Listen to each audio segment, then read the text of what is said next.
You are listening to Faithless Brewing, a Magic the Gathering podcast for the Spike Rogue. Each week we design new decks for tournament play. We put our creations to the test and share our findings on the air. Is Atraxa the most powerful creature in Magic? A Niv-Mizzet that doesn't require bad cards? A Gristlebrand that doesn't require life? A creature that dies to nothing and pitches to everything? Can we break Atraxa in Modern and Pioneer? We're going to find out on Faithless Brewing. Thanks for listening and enjoy the show.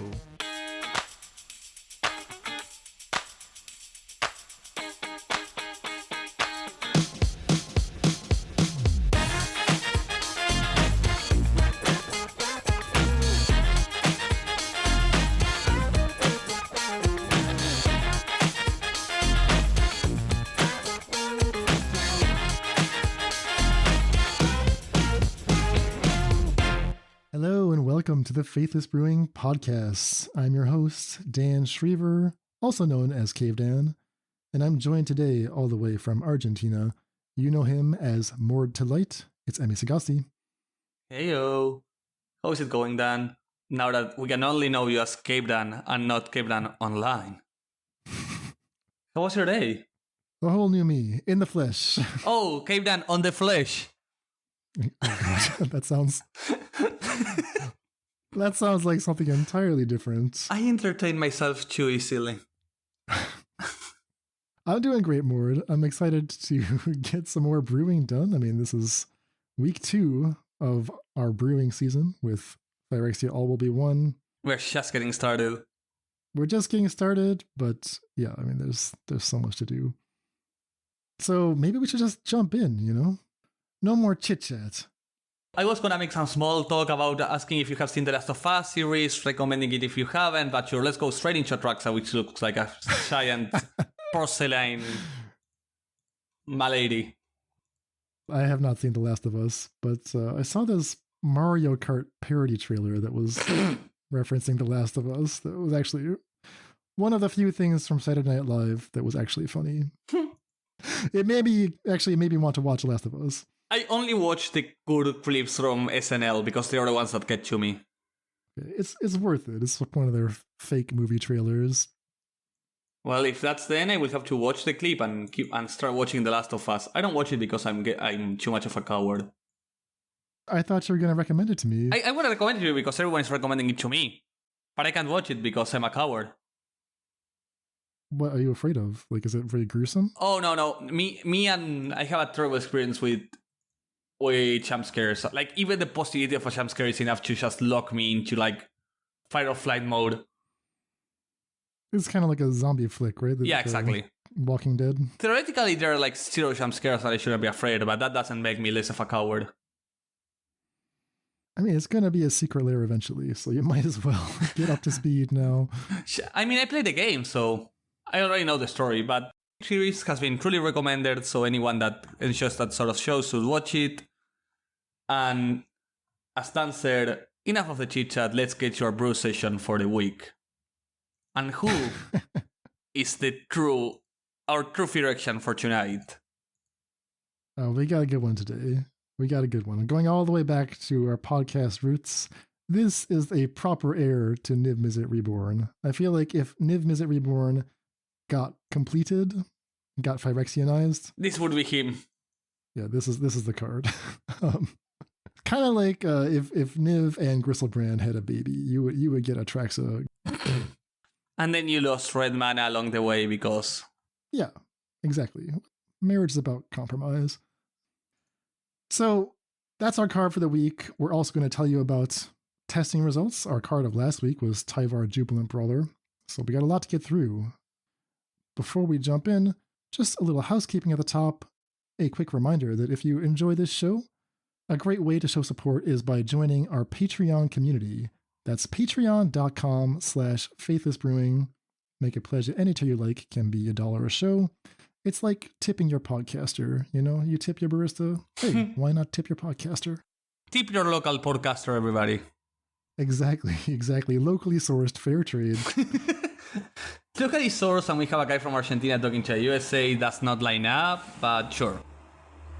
I mean, I don't know what kind of tipping culture you have in Argentina, but these days in the States, it's like anything you try to do, an iPad screen gets flipped around and they ask you for like, would you like to add 20%? No, here it's much less. So it's not mandatory in any way, shape, or form. It's not in the bill, it's not anywhere, but it's super common to tip around 8-10% at restaurants. But there's not such a mentality as in the US saying that you must. It's fine not to tip. Yeah, I should actually just stop now. I don't want to say too much. I support servers. Oh, Danny's going to war against Danny's going to war against servers. Is that what I'm hearing? That they shouldn't get paid? No, I'm not. Should we I'm not going tip? to war against the kind of the greedy institutionalization of flipping the iPad around. You heard it first here, guys. We should not tip our waiters. Yeah, that's exactly what I'm saying, More. Thank you for clarifying. That's exactly that. what Dan is saying. Thank you, Dan, for the nuclear takes. Yeah, and for more of these exhaustively thought out, brilliant ideas, come hang out on our Discord channel. Where you have a long rant about Dan saying, no, I got tipped 41% yesterday by a waitress. That's not the point I'm trying to make. The point I'm trying to make is, why not tip your content creator $1? They work hard on this. That's all I'm saying. Anyway, we also have merch. You'll get tokens. You can get playmats. You can vote on cards. And more importantly, you can just participate in our wonderful brewing community. If you like. No pressure, of course. Proceeds to flip the iPad. Exactly. With that being said, we can finally go on forward to the Grisel Brand's Niv-Mizzet amalgamation, Atraxa, the Grand Unifier, who has just banger art. I was trying to figure out Atraxa's pronouns, so I looked into the lore. Apparently, Atraxa was an angel. A Miran angel who valiantly stayed behind to allow some escape of people who probably died later, for all we know. But the Phyrexians were so impressed that they honored Atraxa by completing her. Yeah, and she's like the boring standard, like the banner for the 4 unifying. Ah, that's right. Eilishnorn invited every Praetor to contribute something to Atraxa, although Urabrask declined to participate. Exactly. So besides Urabrask, who had nothing to do because he was busy setting up his own revolution, and she already was actually also revolutioning, but in the back because she's a Black Planeswalker, so it's not like Red that goes all passionate about, yeah, I'm gonna destroy everything. She was like, no, I'm gonna support you while my Thanes support Urabrask. Urabrask is not a team player. Urabrask does not tip servers. Don't listen to Urabrask. Be more like Eilishnorn. Urabrask was getting shown. The worst one is Hyoldred, who's actually supporting Urabrask while saying she supports. She's just playing on every single field trying to see where she wins, which appears to be nowhere. I gotta get caught up on this story. This sounds juicy. You just have to read a lot of bad stories that have a lot of plot holes and a lot of unconventional endings to get to the good stuff. Oh, but the good stuff. Real Praetors of New Phyrexia. Besides a beautiful 7-mana 7/7 sporting body, Atraxa is a 3 green, white, blue, and a black Phyrexian Angel 7/7 flying vigilance death touch lifelink with a really Niv-Me-like trigger. When it enters a battlefield, reveal top 10. For each card type, put a card of that type from among the revealed cards into your hand. Put the rest on the bottom of your library in a random order. So 7 mana, 7/7, drawing average 3-4 cards without practically any deck building restrictions. Huge body, great abilities, controls the ground, and spoils the future card type battle all in one card. That's so cute, right? Wasn't Tarmogoyf also something similar? Like, they put it in Future Sight. Tarmogoyf did this for Planeswalkers and Tribal before Lorwyn. Yeah. We don't know what a battle is yet, but Atraxa is just going to get more and more powerful once the battles truly begin. Yeah. We talked about this when we first saw the card, that you don't have to do that much adjusting of the deck. Flipping 10, you're going to get a land, almost for sure. Yeah. Let's say instant sorcery is not too hard to have some mix of those, maybe a creature. So that's like 4 types you're very likely to have. And then if you can just add a little bit of something, right? You know, a few enchantments, right? Fable of the Mirror Breaker, Lay Down Binding. These are the good ones. You don't have to go... Dress down. Dress down, sure, why not? Maybe there's a Planeswalker you're like on the fence about. Yeah, put a couple Planeswalkers in. Why not? And suddenly your Atraxa can hit 6 cards. If you have an artifact, it can hit 7 cards. What we saw with Niv is that it's not quite accurate to say, well, Niv is powerful because Niv draws 3 cards. It's more than drawing, right? Flipping 10 is almost like dig through time, is dig through 10. You're actually seeing a huge chunk of the deck, and that's why with Niv-Mizzet Reborn, you can kind of rely on the first Niv finding a second copy of Niv via Bring to Light. It's better than drawing a card, is what I'm trying to say. Yeah, of course. It's 100% better. It's like looting through cards. It's like draw 10, discard 6, discard 5. That's insane. Very powerful trigger. I think that's not the problem, right? It's just this mana cost is the problem.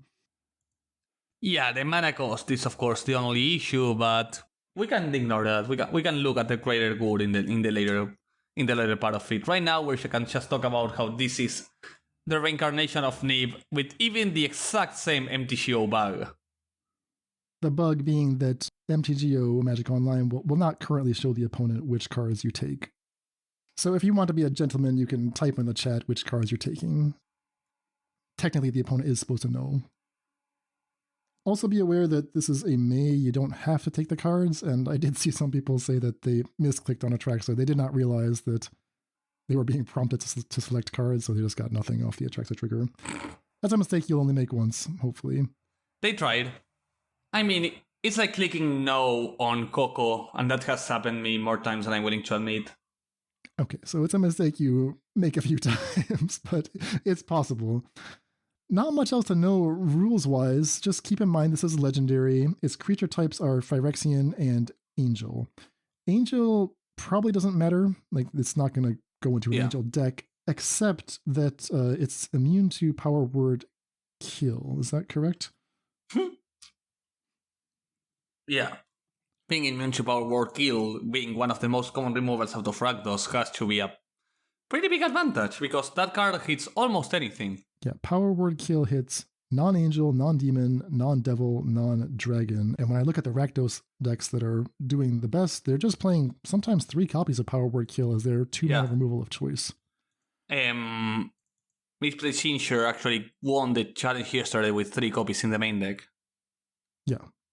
So that's something Atraxa has going for it. The creature type Phyrexian currently doesn't matter, although that is one way you might consider getting Atraxa into play. Actually, we're going to talk about a Phyrexian tribal deck using Pyre of Heroes. So maybe this will matter, maybe not. Beyond that, it's just an amazing creature. I mean, it's huge. It's huge. 7/7, flying, lifelink, and vigilance, and death touch if you want that. Dominates the battlefield. Yeah, I mean, how are you ever gonna go over a 7/7 flying vigilance death touch lifelink? That's a few too many keywords. So it doesn't quite have the board control. I guess this is going to segue into some of our key questions, right? When you're choosing your top-end threat for whatever this deck is, what are the strengths and weaknesses of these different giant creatures? Well, we could say that Atraxa stabilizes you insofar as you get a giant blocker. If you somehow have mana left over, you're also going to look at a bunch of cards and maybe find removal spells. So if you're like tapping out for Atraxa past the turn, maybe you just die. Maybe they remove Atraxa and attack you, and you feel very foolish. But maybe not. Maybe you cheated Atraxa into play, looked at your top 10 cards, found the stabilizing removal spell you need, and then you're just off to the races. We need to think about all of that when we're trying to figure out, like, what role does Atraxa have to play? Like, what is my Atraxa turn going to look like in my deck? And that really depends on how we want to build set deck, right? There's a lot of ways to try and make it work. Exactly. So the 2 questions I think we need to decide up front are A, how are we getting Atraxa into play? And B, do we even want Atraxa? And these always go hand in hand. At this high of a mana cost, 7+, we're mainly going to be cheating the card into play. And that means that, you could cheat Atraxa in, you could cheat anything into play. So what makes Atraxa better or worse than the other options? So maybe we'll start with that question. Yeah. Tell me about Modern. What are my top-end creatures I should be considering here? So in Modern, our top-end creatures right now are Archon of Cruelty as the most reanimatable target, but that's mostly on the back of the non-legendary tag. Perceived being made for non-legendaries, of course, just made Archon of Cruelty a lot better than any alternative, because what else are you gonna reanimate, right? I kind of resent how they railroaded us into that specific package, but... We got railroaded there, and they were right to do so, but still I'm annoyed. I think even if Archon were legendary, it's actually kind of unique in how much it affects the board. Like, it directly attacks their hand, their board presence, and gives you life. So from there we had the Archon of Cruelty, and then you have a few additional... When you're animating with haste via like Goryo's Vengeance, you have either Emrakul or Griselbrand. And the only other alternative to get back is Serra Misery as a sideboard card against specific decks, right? I think so, yeah. But Serra Misery and Atraxa have one advantage over Archon, which is being 7 CMC over 8, which is a minor advantage, but it's relevant for one specific thing we're gonna see down the road. It doesn't seem huge because we're not hardcasting this, but it's still relevant that there are 7 instead of 8. Easier to hardcast does mean that, I mean, specifically the Griselbrand deck in Modern uses a 7-mana creature, Allosaurus Rider, and Neoforms it. Yeah. Which you cannot actually do with Atraxa. You can go from 6 to 7 if you want to Neoform, and we'll look at a deck that does that in a minute. But yeah, these little differences actually do matter in a weird sort of way. Griselbrand, I think, is... I mean, I'm wrestling with this. Like, there are a bunch of decks where I could imagine myself reanimating Atraxa, let's say with a Goryo's Vengeance, which is capable of getting legends, and I do wonder if a Griselbrand is better than Atraxa. This is something I think we'll have to test this week. What are the differences? Well, Griselbrand, as we know, does encourage you to just win the game immediately. We've seen the Neobrand decks, we've seen the... What is that? Borbergosman Rage deck? The Yeah. Griselbrand, that's what it's called. If you want to just do like a fairer deck with, like, let's say Jace Vryn's Prodigy, Obsidian Ghost Council, those decks would occasionally play a Griselbrand, but reanimating a Griselbrand for just one turn with a Goryo's Vengeance and not winning the game that turn was not so good. It got slightly better with the advent of Modern Horizons 2, because Grief, you can now get Griselbrand into play, draw 14 cards, or 21 if you have to, because you get to attack that turn, hit a Grief or 2 or 3, and then completely disarm the opponent. So that's something that Atraxa will not do. Atraxa's just going to give you that burst of cards once, however, it won't cost you any life up front. Yeah, it's just gonna stand there menacingly and give you the cards with the ETB. And I think that's about it for Modern, right? In terms of big creature threats. Yeah. I don't think anything else you're trying to reanimate, I think it's strictly worse than either Griselbrand, Archon, Serra, or Emrakul, if you're somehow hasting it. When we go to Pioneer, things get a little more interesting. Yeah, because the power level similarities are closer. You don't have the Emrakuls, the Griselbrands, and the insane ones. So everything is a bit more fair. Here are some 7-drops that you may or may not be interested in. So you have Coma Cosmos Serpent. Tyrannax Rex, this is a new one. 8/8, can't be countered. Trample Haste, Ward 4. Dragonlord Atraxa, sometimes seen at the top end of ramp decks. It distributes 5 damage, so it has a little bit of that Archon of Cruelty stabilizing effect. In a similar way, Agent of Treachery and Ashen Rider, again, these both cost 7. They are capable of dealing with 1 permanent from the opponent, sometimes more if you blink them. Other 7-drops you may have seen sometimes in like a Control Mirror, you'll see a Hullbreaker Horror or a Nezahal Primal Tide. These are, decent creatures to have in play. Whatever. It's not so special, Hullbreaker Horror. If you're going to go higher up the curve, there's, a Cityscape Leveler will be in a Karn Wishboard. Specifically, if you want to combo kill somebody, you have a couple ways to do it in Pioneer. So an Indomitable Creativity deck in Pioneer is very likely to try to get X equals 2, and they're looking for the specific combination of Xenagos, God of Revels, plus Emrakul 13. That does 26 flying, trample, haste damage. Alternately, if you're thinking, I just need to get a creature in play, just one creature. Yeah. Just like a Pioneer version of Modern Gristlebrand. Maybe Velomachus Lorehold is the card you want. You can play your Hooting Mandrills, Neoform it, get a Velomachus, and in theory, that might win the game if you hit enough extra turn spells in a row. So this is kind of the class of creature that we're roughly talking about if we're trying to cheat something in Pioneer. Yeah. But if you listened, not all those creatures got cheated into play. Some of them just got hard cast. Like you would ramp to a Tarka. You would probably ramp to a Tyrannex Rex. You would probably just wait and eventually just cast the Hullbreaker Horror. Yeah, Hullbreaker Horror seems like the most hard castable of all of them because it's played in a more of controlling shell. An Agent of Treachery tends to get cheated on by Enigmatic. So in your opinion, where does Atraxa fit into this jumble of big creatures? I think it fits closer to Hullbreaker Horror than it does something like Xenagos Emrakul combo kill. I think it's a hard castable mid-range option, right? Like you're gonna play a mid-range or control strategy that's gonna try to cheat it without using too many resources. Like I'm gonna 2-for-1 myself to get a 7/7 that's gonna draw me 4 cards, right? That's sort of the idea, I think. And I think that would win. But that again goes back to what we're saying. In that scenario, you're probably tapping out for Atraxa. Do you die that turn is the question. It all depends on if they have removal for the Atraxa or not. If they can't remove it, you've got a giant blocker that gains 7 life and a fresh hand of cards. But if they can remove it, you still might die, depending on if they just Brutal Cathar Atraxa and attack for the win. You'll feel very bad. So that's like control finisher Atraxa. It's somewhere between a 7-drop you cheat in and just like a slower Niv-Mizzet Reborn. Niv-Mizzet Reborn. We miss you. Fucking Unholy Heat and Solitude. This dodges Unholy Heat. Oh, baby. 1 over Unholy Heat. All right, so we've been kind of glossing over the most important part. How are we actually getting this giant Phyrexian Angel into play? What are my options? So options.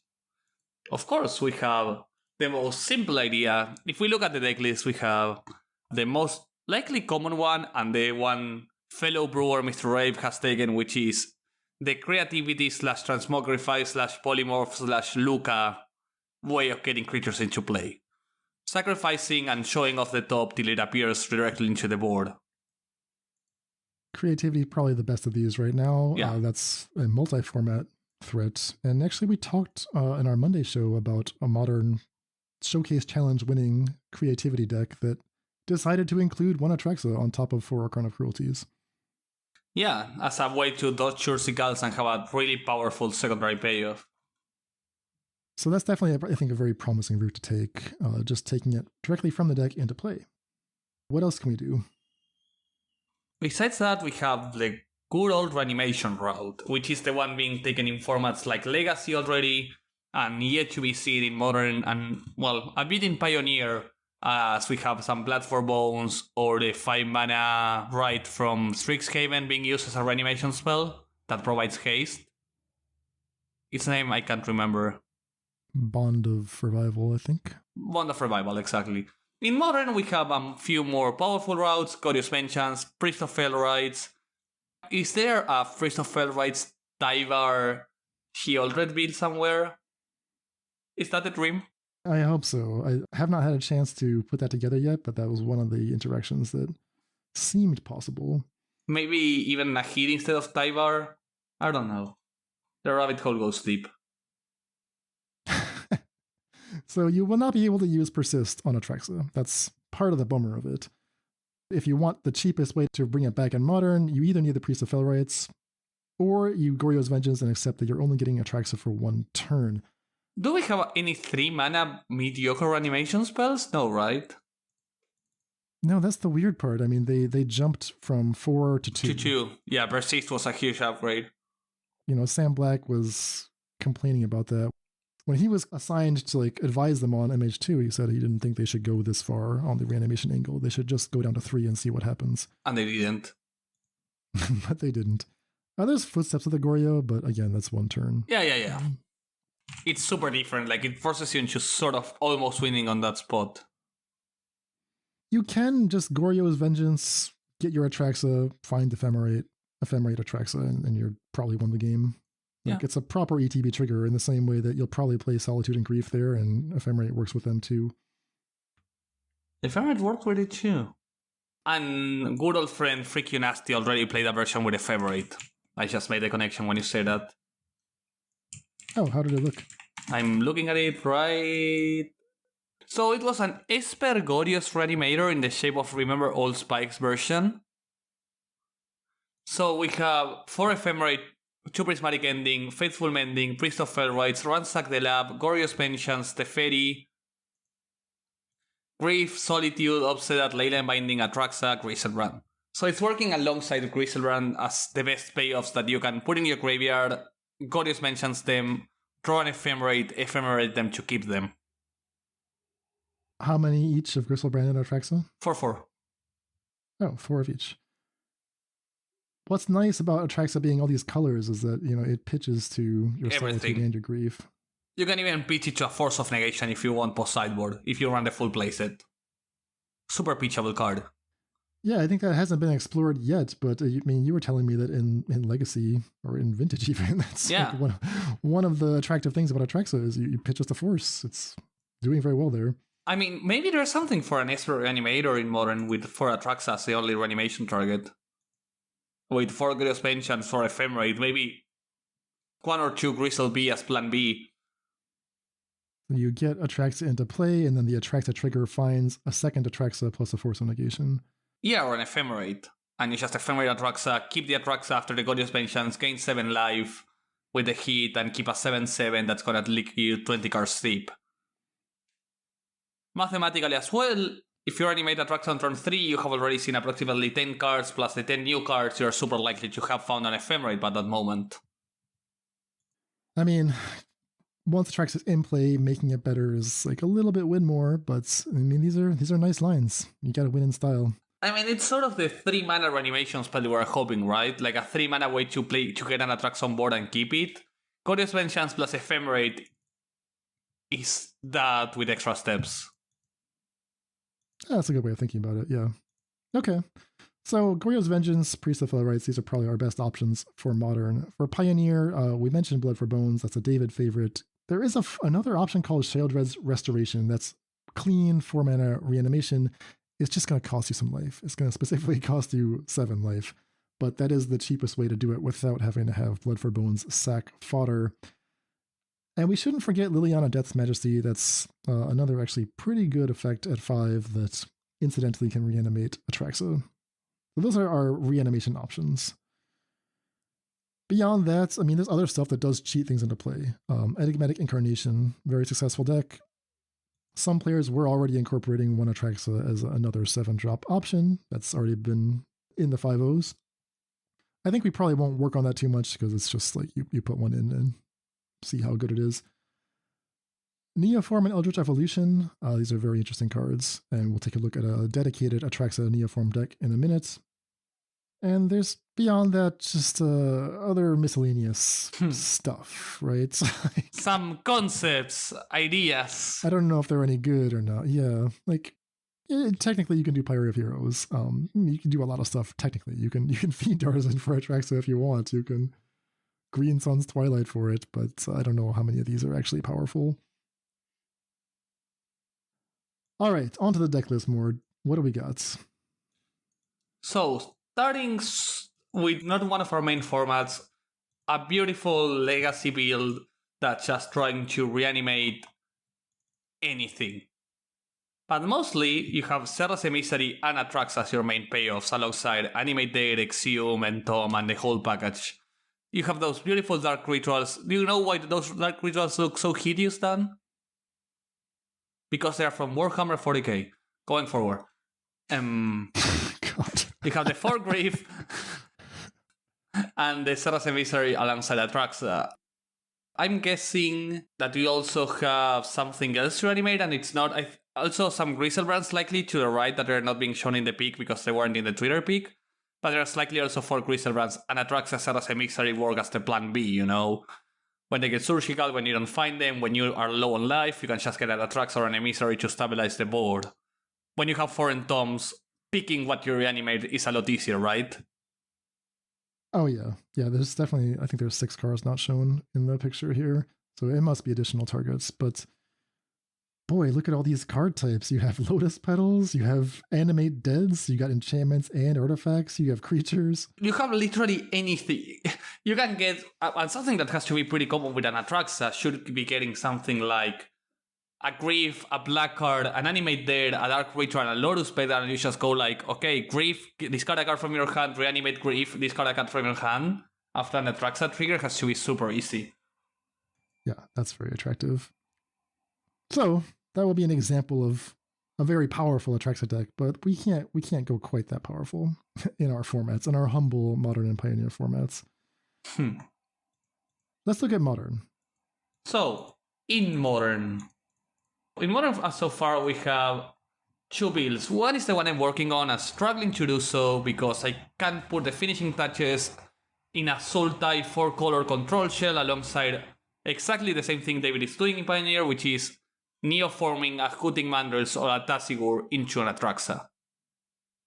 While playing a control shell in Modern, we are not playing a lot of milling ourselves. We just have Consider and Thoughtscour. Everything else is interaction in some way, shape, or form.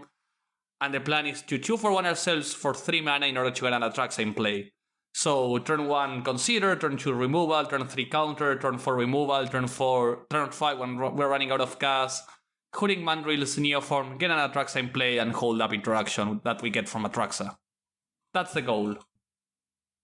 We have enchantments in the form of Leyline Binding and Rest Down. We have removal spells in both Sorcery and Instant Speed in the form of Unholy in the form of stuff like Running the Log and Prismatic Ending, and maybe even White March if we need it. We have creatures in Solitude.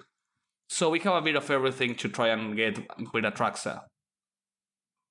So I'm assuming you would play all 4 Neoforms. Yeah. How many Atraxas would you put in the deck, and how many of these 6-mana Delve creatures would you play? I'm playing 7 6-mana creatures, 2 Atraxa, and 1 to be seen other 7-drop. That's an internal fight between Serras Emissary and Titan of Industry, depending on what seems better for the Modern format at the moment. So I think the question I would have is, I feel like you're putting yourself behind every time you fill your deck with Tassigurs and Hooting Mandrills and Neoforms. Does Atraxa catch you up enough to make up for it? I think she does, but that's gonna be the test of fire, right? Depending how that goes, is if the deck is worth exploring or not. Like, do I feel when I'm doing this, am I winning? And if the answer is no, then goodbye. In some ways, it's the same question that people would say, well, should I just Neoform my Gurmag Angler and build a fair Gristlebrand deck? And the answer was generally no, but I don't know if anyone actually tried that hard to do it. I think Atraxa is actually better than Gristlebrand in this scenario. It just immediately gives you interaction to work with, and it didn't cost you anything up front in life. Interested to see if that works out for you. Keep us posted. I hope so. I would love a new sort of full-on control shenanigans. After that, the only thing I have seen in Modern is the freaking nasty list we're just discussing, Esper, Goryo's Vengeance, alongside Ephemerate, and a lot of value pitch elementals and such. I would like to iterate on Goryo's and Esper, but play it more old school. Play Jay's Friend's Prodigy. Why not? Why not? Jay's Friend's Prodigy and Priest of Felrites, when we were talking about Tyvar last week, those are both Tyvar eligible creatures right there. We're pretty close. Maybe I just need one more card. Maybe that's Bloodtithe Harvester. I'm not sure. Just play all 5 colors. You can do Nahiri or Tyvar, whatever you like. We can just cheat our way into it however we desire. Exactly. I can Goryo's back, my Atraxa, or my Jay's Friend's Prodigy. I understand that it's probably inherently more powerful to just lean into Grief as many times as possible. like the freaky nasty build, but yeah, it'd be fun to try. And lastly, of course, we should just acknowledge that Indomitable Creativity exists and is probably the best way to do it in Modern, and we actually have already seen that in a successful creativity build. But that's not going to be a new brew, so we're not going to focus on that too much. Yeah, that's just something to go deeper down the rabbit hole at a later time. From Modern, we go to Pioneer. Pioneer, I've seen a little bit of Atraxa so far, not a lot, but our good friend, Mr. Rabe, friend of the show, fantastic brewer, he posted a very interesting list. He started with an interesting one, full-on Rakdos. 27 lands. 27 lands, full-on Rakdos, so that means you don't even have access to 3 of the colors in Atraxa, and both a reanimation deck and a creativity deck, trying to play on both fronts. So it's a Dwarven Mine Indomitable Creativity deck. So 27 lands, almost all of them are mountains, except for a couple of swamps. 4 Indomitable Creativity. Looks like this is an Obosh compatible deck. That means you're heavy on 1 mana interaction, Fatal Push, Thoughtseize, and Fiery Impulse. 4 copies of each, plus a Duress. Nothing on 2. On 3, this is where you're generating some board presence for your Indomitable Creativity. That's Fable of the Mirror Breaker's job. 4 copies of that, but that's not enough. You also need a little extra. So Mr. Rabe is going with 2 copies of Seize the Spoils, 2 Liliana of the Veil. Between Fable, Seize the Spoils, and Liliana of the Veil, I guess technically you can also Thoughtseize yourself. You do have the option to reanimate your Atraxa. So on 5 mana, we get the reanimation effects. 2 Liliana Death's Majesty, 2 Bond of Revival. That means we're going to play the full 4 copies of Atraxa because we don't mind drawing it so often. If we draw it, we can discard to our 8 3-drops, 2 Seize the Spoils, 4 Fable, 2 Liliana, all of which would allow us to discard easily. Obosh is your companion. I mean, what do you make of this deck? I don't know. He has been having good results with it, but we both know Mr. Rabe is a good player that can actually just tamper with the data. Yeah, I mean, he said he'd posted like a 68% win rate so far, which, while good, is probably average or below average for him. For me, my first thought when I saw this was, why not just play Transmogrify? Like, unless you're routinely doing Creativity X equals 2, which I guess is possible, I would prefer to see Transmogrify. That switches your companion to Gigantha. Yeah. I think that's fine. Yeah, you lose the Lilianas, but I'm actually not sure that the reanimation angle is that important. I feel like I would get similar results if I just played Big Scorer. Big Scorer curves naturally into Atraxa, right? Like that's actually pretty slick. Like turn 4, Big Scorer sets up either the well, now I see why you need creativity. Okay. Maybe you can't have it both ways. If you want to play creativity, you're less incentivized to splash for the Atraxa, but like Big Scorer gets you there by itself. So. I'm not sure if you want to play Big Sport. Maybe just take out Lily of the Veil. Losing 5 mana Liliana annoys me slightly because that's a great way to reanimate something in Pioneer. Yeah, I guess I'm just wondering if reanimation is like so important as a plan here. Maybe he wins a lot of games this way. I don't know. I'm just thinking like the combination of a creativity transmogrify effect plus incidental treasure ramp should also get me there. Yeah. I don't know. I'm going to try to build my own tweak on this and see what happens when I test it. Yeah, I'm not sure if Obosh is the right way to go, but we'll see. Gabriel in the sideboard just surprises me to no end. Gabriel, okay, I cannot explain that, but Gigantha, what I like about Gigantha is it actually casts more than half of Atraxa by itself. Like, I know it's just a Colossopede, but having played a Gigantha Tyvar deck this week, I'm like, man, tapping Gigantha is super powerful. When you're able to actually use that mana, it's an insane tempo play. And that's one of the things that can make Atraxa super explosive is casting it with mana open still to like do something else. And Gigantha enables that single-handedly, almost for free. So I'm interested in just like exploring that package and seeing where it takes me. Probably with Transmogrify. Transmogrify might be the way to go because creativity has 0 upside when the creature you're trying to get is legendary. Besides the fact, well, trying to get double triggers or making sure opponent has 2 removal spells. I guess you do, in Mr. Rabe's build, you do double trigger Atraxa, and plus you get 1 ready for reanimation because of the legend rule. That's something. Yeah, interesting. From there, instead of creativity, we can take a look at a pioneer version of the Neoform route. So, Mord, tell us about what David has cooked up here. Oh, David is going down the old... For once, I was going to say David is the one going down the rabbit hole, but there's someone even more insane than David tonight, so I'm just going to stick to... David is doing the reasonable thing, and is going all in on meeting itself, playing a Tasigur or Mandrid, and Neoforming / Eldritch Evolution into Atraxa, or Ancient of Treachery, or Coma, as it has a tiny bit of toolboxing value in there. So that's 4 Taskers, 4 Mandrills, 4 Neoform. A selection of 7 drops to choose from. 3 Atraxas, 1 Coma, 1 Agent of Treachery. That's how you win. He's actually playing the 4 Eldritch Evolutions. You have even more Neoform, so 8 and 8, I guess, of your A plus B Delve creature plus evolution effect. And that's it. I mean, if that doesn't win, you're not going to win, because the rest of this deck is barely there. It is Otherworldly Gaze, Grisly Salvage, Consider, and 4 Thoughtseize as your interaction.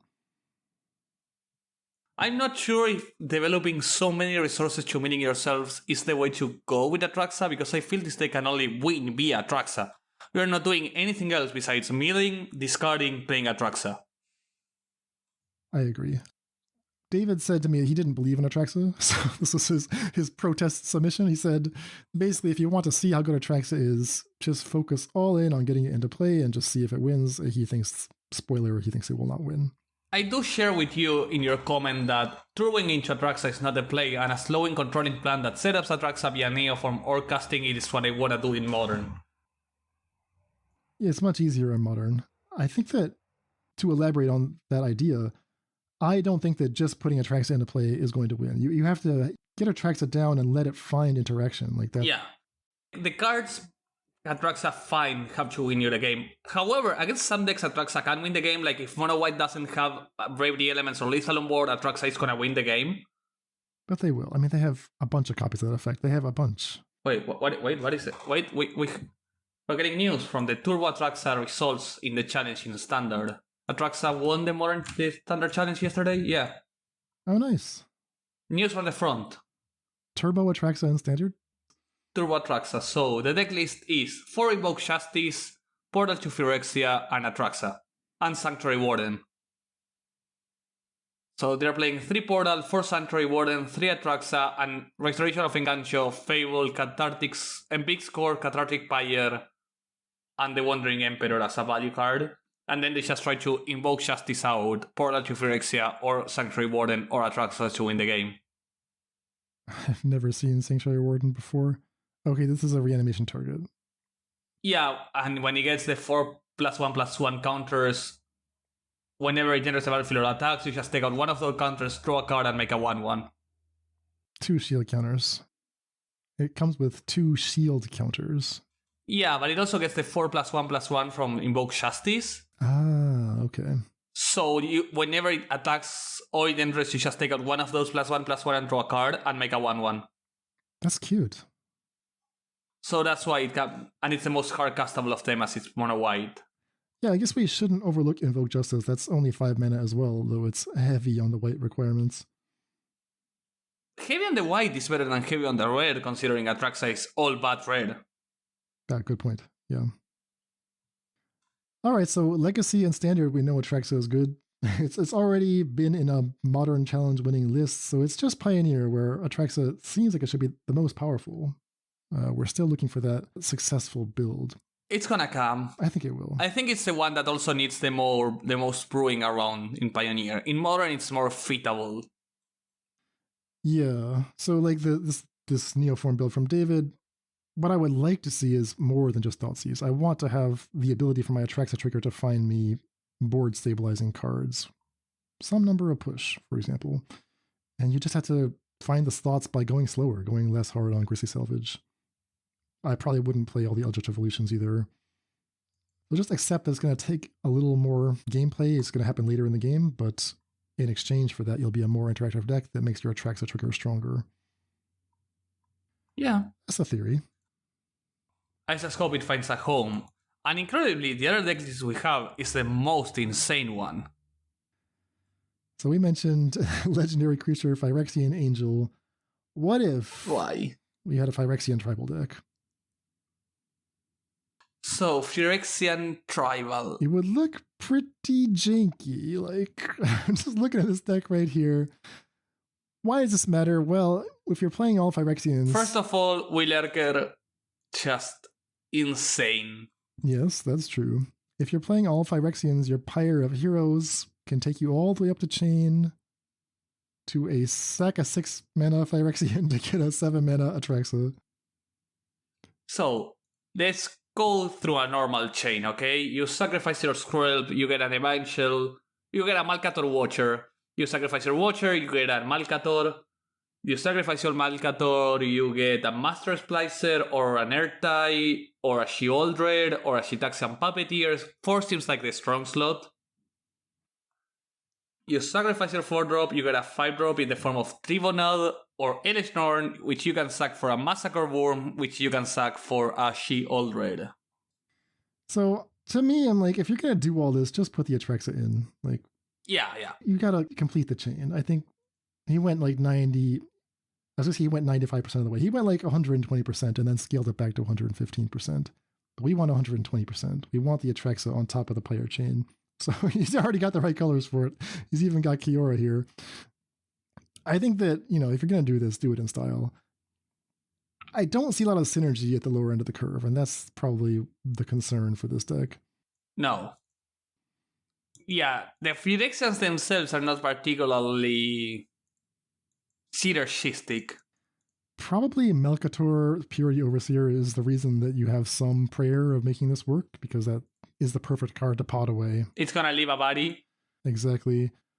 Melkator's Watcher is a little sad. This is just like a 2-mana 1/1 Flying Vigilance. When it dies, draw a card. Artifact creature Phyrexian drone. But you need something, so...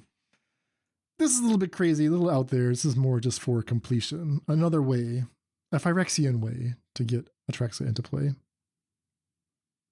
So those are just a handful of ideas. I think probably I will not play any of these exactly. I'm going to tinker and see what I come up with. Probably something similar to Mr. Rabe's list. I think Mr. Rabe's might be the best basis for a future project, or maybe we just take the standard route and go full on mono white Invoke Pressurize. I mean, you still have to get it into your graveyard. Invoke Justice. I mean, Fable makes it easy, sees the spoils.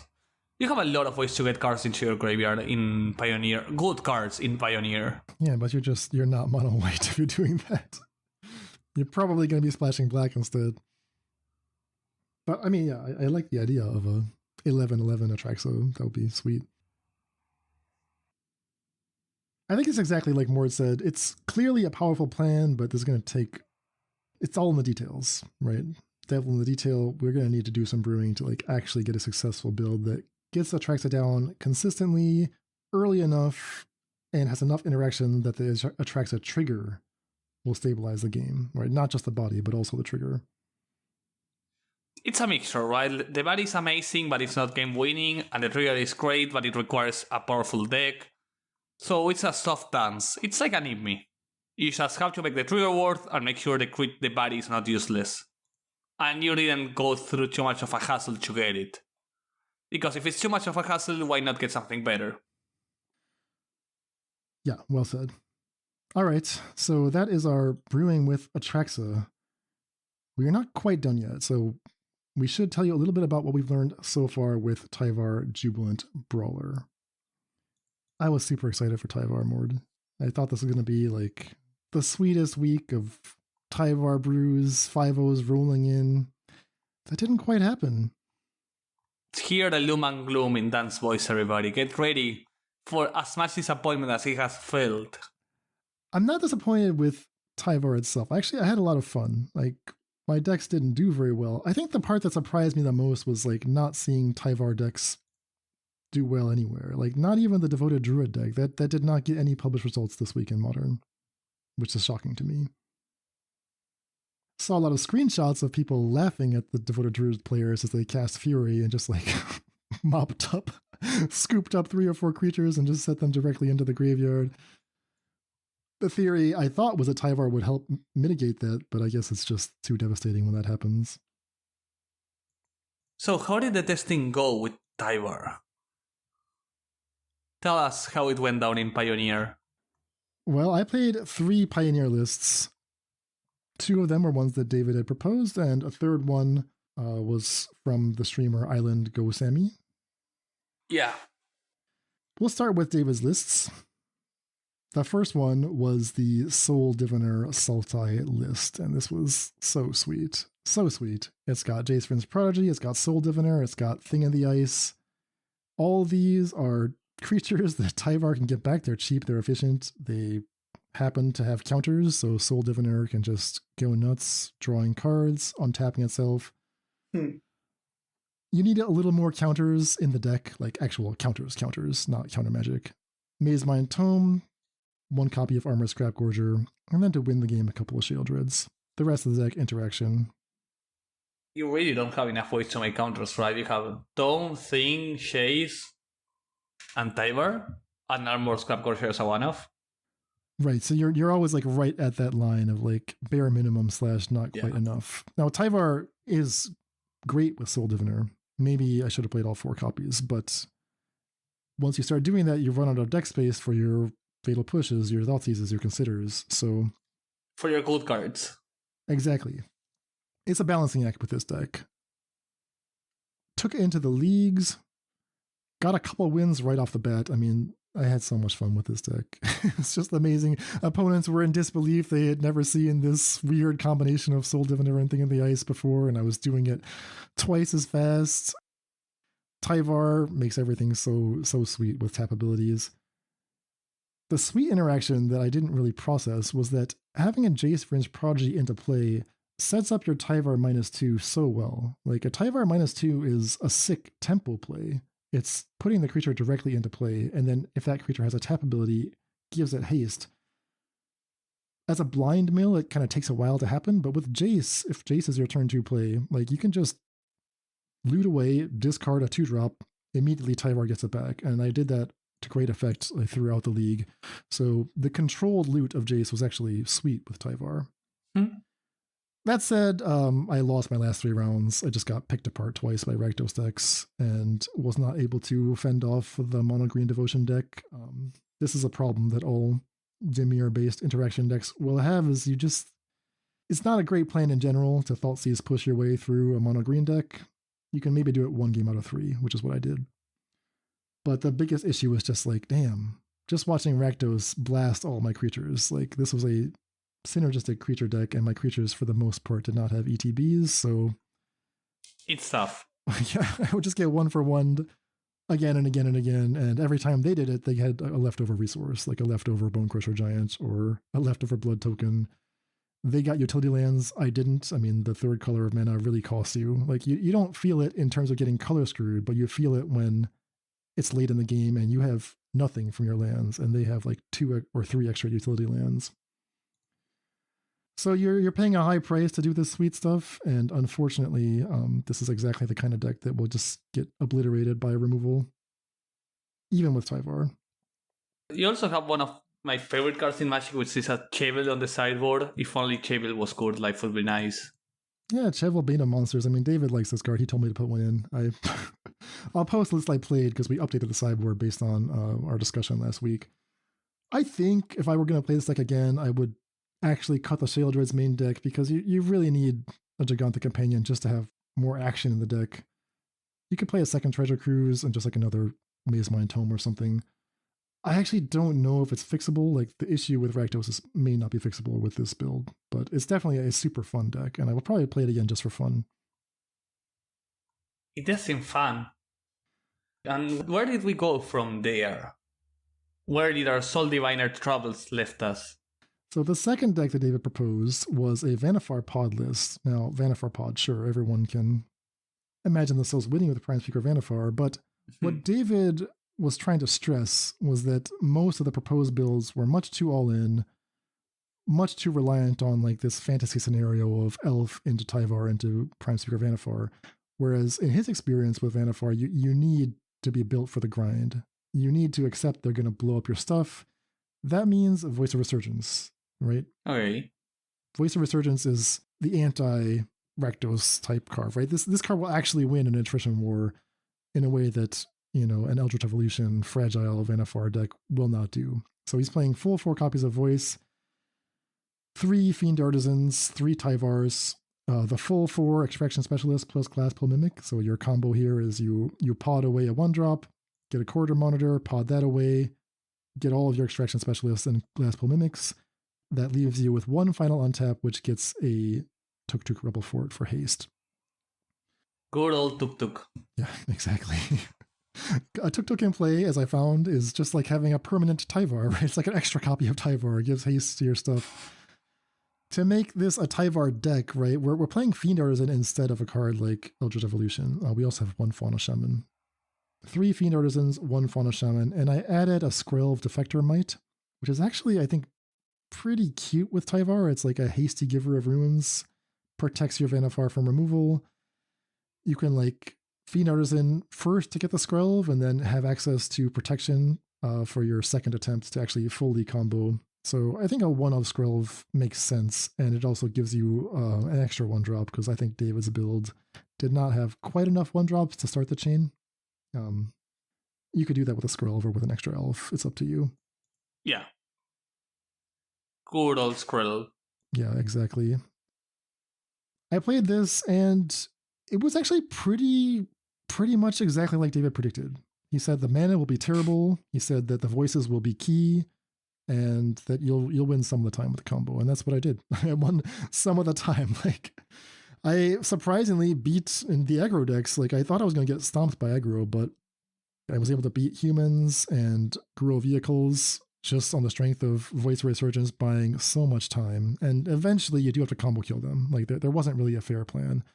So the other change I made, which ended up being a mistake, was I swapped out where David had Sylvan Caryatid. I thought Armor Scrap Gorger would be better. I thought it would give me a little incidental graveyard hate. I thought it would potentially be better in combat if I can, you know, make it a 3/3. What happened was I did get a little bit of use out of the graveyard hate. Like, I exiled a couple of vehicles from the Greasevein deck with it, but I still lost that match. So it wasn't doing enough graveyard hate. And then where it really cost me was in other matches where the opponents figured out how extremely reliant my mana base was on this rainbow creature. Once they figured out that if they obliterating both the Scrap Gorger, I can't cast anything. I just wasn't able to cast anything because they obliterated both the Scrap Gorger. Exactly. I was definitely kicking myself at that point for not just going with the Hexproof Sylvan Caryatid, even though like I have no interest in a defender. Or yeah, I can see that happening in Pyre. You just need your mana. The colors sucked in this deck. Holy crap, they were bad. And I don't think it can be fixed in Pioneer. Like, I mean, David did his best, but you're talking about needing all 4 colors, right? Everything except red. Atraxa colors, basically. But you need all of that like on turn 2 and 3. So this cannot be fixed. Yeah, we have on 2 white, blue, Celestia, double green. And on turn 3, green, black, white, blue, red. That's not Pioneer castable mana. Yeah, I mean, the deck was functional, but it was in that will lose to itself because of the mana range. And it will also lose to opponents who are like putting a little effort into interacting with you. Unfortunately, they have many ways to do so. So like the Gruul decks, I played 2 of them. They brought in Scavenging Ooze. They brought in Rending Volley. I mean, this was a tough one. Like, Rending Volley on Vannifar is such a tempo play. Unlicensed Hearse, like, you don't think of yourself as a graveyard deck, but you really are. Both Tyvar and the Extraction Specialist engine, like, they just require access to the graveyard. Even Fiend Artisan never grew against the unlicensed Hearse, so it was just like always in stomp range. I played against that mono white Elishnorn Devotion deck where, you know, they just had enough random 1-for-1 stuff until they bought enough time to get Elishnorn down, and then I couldn't win anymore. So 2 and 3 overall, like I felt like the deck was on the verge of being powerful. I actually felt like if this was a modern deck, it would be a lot better. Without having to worry about the mana, without having to dedicate so many slots to like this silly extraction specialist thing. Tyvar into Prime Speaker Vannifar was insanely powerful. It was like so insanely powerful. I just like could not believe how good it was.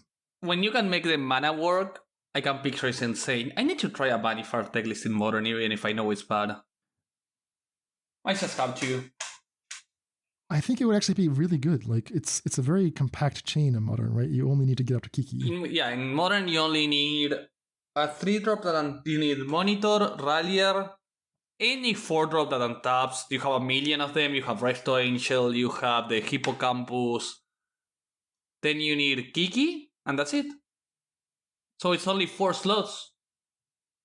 Like if I just had Birds of Paradise and fetch lands and like, Giver of Ruins instead of this janky mana base, Elvish Mystic and Skrelv, I think I would actually be in business. Like Vannifar with haste. All of a sudden the game was over.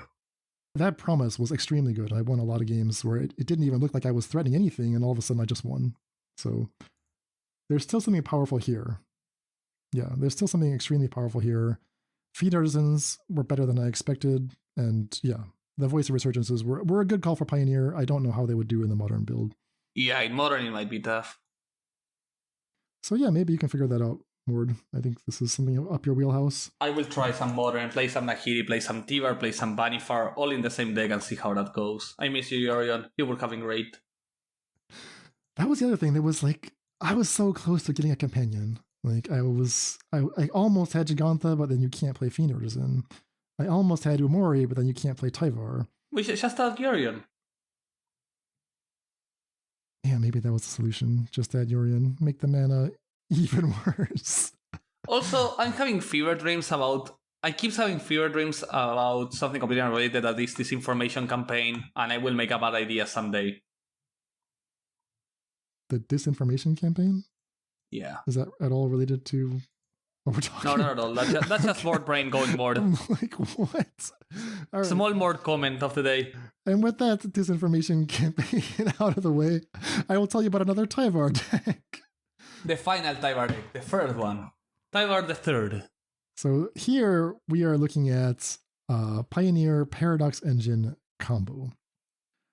Paradox Engine combo, I mean, this deck has been around, Pioneer. This is not a new strategy, but putting Tyvar in it, boy, it makes it really fast. So Tyvar works with Emery, that's good, but it also untaps your Llanowar Elves and your Elvish Mystics. If you're loading up on these to get your Karn or your Paradox Engine down faster, you can just go insane, like so much mana. Kinnan, of course, is the card that really makes this deck hum. So you're looking at 8 mana Elves, plus 4 Springleaf Drums, plus 4 Mox Ambers, so much mana acceleration. There's even 2 Moonstar prototypes. There's 18 1-mana accelerators in this deck. 4 Kinnans, 4 Emerys, 4 Courier's Briefcase, more on that in a second, 3 Tyvars, 4 Karns, 2 Paradox Engines, 2 Reality Chips. What happens? Well, you're trying to get the Paradox Engine down so you can just go nuts with the Emery, but there's other ways to just go off. The Courier's Briefcase is both a win con, can generate infinite citizens if you're just recasting it with Emery alone. Yeah. It can generate infinite mana, which can then draw you 3 cards at a time. Infinite cards. This deck does get to play Gigantha, and Gigantha with Tyvar is so sweet, right? Like I was talking about like a World Tree combo in our brewing episode, but just using Gigantha to activate the Courier's Briefcase is super powerful, and a lot of opponents, like, the game came down to whether they could actually stop me from doing that as we got to the grindy part of the game. I found that this deck actually did an amazing job of like fighting through interaction. Like it wasn't struggling for cards at all. I mean, Reality Chip was so important there. Perfect card for bridging that gap and turning all of your extra mana into something great. But the part that it was not good at was not getting run over by creatures. So I don't actually, again, don't know how to fix this. Like I think I beat a Jund mid-range deck. I beat a Dimir deck. Lost to Selesnya Toxic. Yeah, I mean, that match actually probably should have won. I punted both games. But like I was on the verge of winning and I just like did not win. I forgot to unequip my Reality Chip to give myself a blue blocker when I knew they were going to like Sajiri shelter me, and I just needed to chump that turn. It was a foolish mistake. Against like decks that were just threatening me with creatures, even something as simple as like a Fable token. Like, you don't have any way to block. Like, this deck does not block. Karn, terrible on defense, and you're adding even more planeswalkers. Tyvar does not have a lot of loyalty, so you're going to be on the back foot for sure against any deck that just gets on the board, and the combo kill just takes a few turns too many to survive. Also, I don't see us ever beating a turn to Thalia. Well, I mean, this deck actually doesn't struggle with mana. Like, the mana is actually pretty easy to get. A Kinnan can nullify a Thalia, and you'll have plenty left over. But, I mean, it's like, you can't beat a Thalia plus pressure, and they're going to have pressure. So much pressure. Yeah. So, I mean, like, several times in those matches, I was thinking, man, if only I had Asika's Chariot and Sky Sovereign instead of this Karn Paradox Engine stuff. Like, that would have won. Like, just the low end mana engine plus Tyvar plus Emery and Briefcase and Chip and Kinnan. Like, that engine of generating insane mana resources was actually insanely powerful no matter the matchup. It was just like the Karn top end was not good against aggro. However, I don't think that switching out the Karn, like, I wanted to switch to like a kind of Simic Vehicles deck, but I don't know if that would actually have won the game against these other matchups. Like, you don't actually combo kill there. You actually have to win by attacking, and I don't know if that's realistic. Yeah, and that's tough. So, yeah, I mean, maybe there's something here. Like, I watched Island Gosami stream his version, and he kind of had similar results where like, he won some spectacular matches and then just got blasted by creatures in other matches. So overall, I mean, I played 3 leagues. I went 2-3 in all of them. And all of them I felt like, wow, Tyvar is powerful. And yet the decks themselves are not powerful. And I don't know what that means for Tyvar's future in Pioneer. Maybe Tyvar is just a powerful card that requires a powerful shell instead of a synergistic shell. Maybe it's just straight good. Maybe we just play it in a... Maybe all we need to do is playing in a shunt shell with the Harvester and forget about it. Turn 2 Harvester, turn 3 kill something, Tyvar bring it back. We can kill something again. Yeah. I mean, would you play any other creatures that like synergize with Tyvar in this theoretical build? I mean, maybe that's a synergize with it in a smaller way. Maybe even something like Crocside that you can get back and get the trigger out of it. But I don't know if something that requires the tapping ability. I don't think you need that much synergy with it. That's the thing. Yeah, that's a good thought. You can crew a regular Backbuster, yeah, and flip it when you block if it's a first turn, but that's non-existent. I don't know. Getting back Misery Shadow isn't irrelevant either. So Bloodtithe Harvester would be the biggest draw. I was actually generally happy with Armored Scrap Gorger as a card. Like, not as a 4-up necessarily, but it was actually pretty good. So that could be a card you might consider. Yeah, Tyvar's -2 is weirdly... it's quite strong. I didn't have a great success blind milling. Like, a couple times I had to just -2 and pray. And I didn't have great success there. That's when you know you're losing. But -2 when you know what you're going to get is insane play. Yeah. Yeah, maybe Tyvar's future is just in Modern. And if not Devoted Druid, maybe something else. Devoted Druid has... So, the more I play Devoted Druid, the more I realize it's strictly worse Goblins. Yeah, oh, really? You just require one more combo piece. You play a 2-drop on turn 2 that your opponent has to kill, or they lose to whatever you play on turn 3. The difference is, once you're playing Devoted, you get infinite mana and then you have to win, while in Goblins you just play your 2-drop, your 3-drop and just win. So do you think that's why like we didn't see any success for Devoted Druid this week?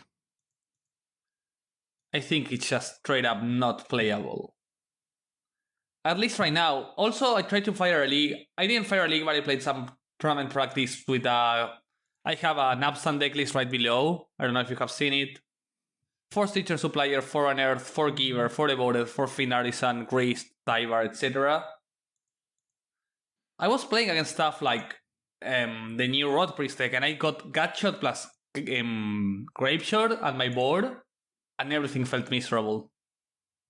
You have a lot of creatures, but not a lot of combined toughness. I see a bunch Nope, of 2/1 not at all. Viziers, 1/1 Stitchers, 0/1 Birds. I guess the Giver is a 1/2. Was the Fiend Artisan like? How was the Fiend Artisan? This is an interesting card, right? It was quite great, and untapping it with Tyvar was insane. Like, I managed to go on a game and pay 2 with my Fiend Artisan, sacrifice a... So I had a Tyvar on board, it was turn 4, I played Fiend Artisan, sacrifice a Bird of Paradise, pay for 3 mana, get a Devoted, use the 2 mana from Devoted, untap the Tyvar, and the spare mana I had from the Birds to go get a Vizier and win the game. Like, Fiend Artisan plus Tyvar literally got me both combo pieces into play. You had enough mana for all of that? It's only 4 mana. Because Devoted makes the extra 2 you need out of the 6. That's very impressive. Yeah, I mean, that sounds so promising, right? Did you find, like, despite all that, the deck was just underpowered? It was too super easy to interact. Like, I was not doing enough. And you have to be all in yourself, right? Like, you don't really have room in the deck. You have Grist, but that's about it. 1 Skyclave Apparition. Yeah, exactly. You cannot feel super grindy because you need the 2 places of the combo creatures alongside the alongside the infinite mana enabler. So it's like a 3 combo piece that you need multiple pieces of all of them. This build that you were testing was heavier on the graveyard angle than I would have expected, right? Like you're going with Stitcher Supplier and Unearth, the extra sack effects from Fiend Artisan, and of course Tyvar milling as well. Did you find that was like a liability? Did people actually attack the graveyard, or did they just not worry about that? Not quite, and it allowed me to get like 7/7 Fiend Artisans in a lot of games that just were able to threaten the board. Fiend Artisan gets big pretty fast. I have to grudgingly admit that Fiend Artisan was better than I expected. Like I played it in the Pioneer Vannifar list, and I didn't think it was going to be good at all, but it was actually surprisingly good, got pretty big, was an extra sack outlet for the Voice of Resurgence, and that ended up being pretty important in ways that I didn't think it would be. It was. Maybe Voice is just the key. I want to try a full-on Tyvar. I want to play a Goblins build as if it was a combo deck. Because, I tend to play Goblins more of a mid-range shell with Ring Leader and such. And I want to see what happens if I just fire up 4 Unearth, 4 Snoop, 4 Harbinger, 4 Matron, 4 Tyvar. And then, like, full-on combo. Forget about any sort of value.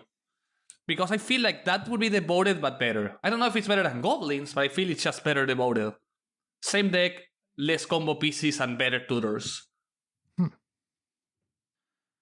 Yeah, I see what you mean there. Yeah, that's good news insofar as it means we have more to explore with Tyvar. He has not struck gold yet. I think Tyvar is still great. Like, Tyvar was surprisingly good every single time I drew it. It's maybe just not as obvious of a card as we would have hoped. Like, the builds are going to take a few iterations, and the creatures may be the liability. Tyvar is not the problem, but the creatures are. The creatures you play with Tyvar are. All right, well, I think that's a good initial exploration of Tyvar Jubilant Brawler. We'll leave it there for now, and we'll of course keep tracking Tyvar's progress, and if we discover anything new, we will let you know. Exactly, so thanks so much everybody for tuning in, hope you enjoyed the show, and hope to see you all again soon. Have a nice night, bye-bye! Deck list for this episode can be found at our homepage, faithlessbrewing.com. And tune in next time for our testing results, plus the nominees for our next monthly brewing project. Support for this podcast is provided by brewers like you. Join the Faithless family and help support the show at patreon.com/faithlessbrewing for Discord access, bonus content, and more.